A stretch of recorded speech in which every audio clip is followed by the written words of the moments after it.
देवेंद्र जी किस तरीके से देखिए, महाराष्ट्र ऐसा स्टेट है, सबको हमने पहले से टैक्स फ्री करके रखा है। महाराष्ट्र में जिस समय जीएसटी लागू हुआ उस समय ये एक ही स्टेट था जिसने एंटरटेनमेंट टैक्स सब्स्यूम कर दिया। अब महाराष्ट्र में कोई एंटरटेनमेंट टैक्स हम लेते ही नहीं, इसलिए आज जितनी फिल्में आती है वो सारी की सारी फिल्में एंटरटेनमेंट टैक्स से फ्री है। फिल्म सिटी को जिस तरीके से दूसरे राज्यों में अलग अलग अट्रैक्शन देने की कोशिश हो रही है, आज फिल्म सिटी में आए हैं, इसे कैसे देखें? क्या मुंबई की फिल्म सिटी दूसरी जगह ट्रांसफर हो सकती है क्या?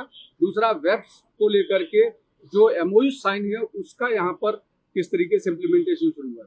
जैसे दुनिया में या भारत में दूसरी मुंबई तैयार नहीं हो सकती, वैसे ही फिल्म की इकोसिस्टम ये मुंबई के बाहर दूसरी जगह इस पैमाने पर खड़ी नहीं हो सकती।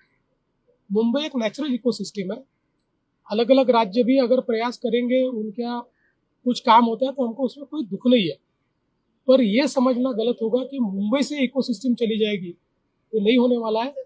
और हम लोगों ने तो अब ये तय किया है कि ये जो फिल्म सिटी है, अभी जैसे आज हमने प्राइम फोकस का उद्घाटन किया, ये देश का सबसे आधुनिक स्टूडियो है।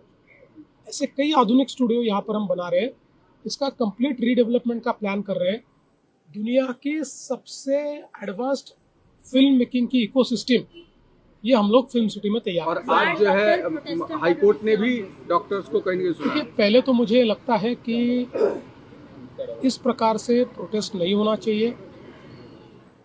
पेशेंट को तकलीफ हो इस प्रकार का प्रोटेस्ट करना ये भी ठीक नहीं है, क्योंकि मांग क्या है?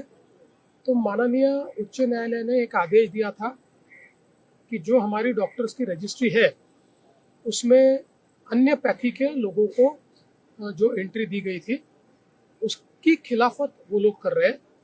हमारा मानना यह है कि अगर हमको माननीय उच्च न्यायालय कहता है कि उसकी अलग रजिस्ट्री करें तो हम अलग रजिस्ट्री करेंगे। जो न्यायालय कहता है उस अनुसार हम काम करेंगे। आज जिस प्रकार से ये स्ट्राइक हो रहा है, मुझे ऐसा लगता है सबने माननीय उच्च न्यायालय का सम्मान करना चाहिए। जो उच्च न्यायालय कहता है उसके अनुसार काम करना चाहिए। राज्य सरकार भी हमारे लिए तो जितने सारे चिकित्सक हैं वो किसी भी पैथी के हो, हमारे लिए सारे समान है और हम उनमें कोई भेद करते नहीं है।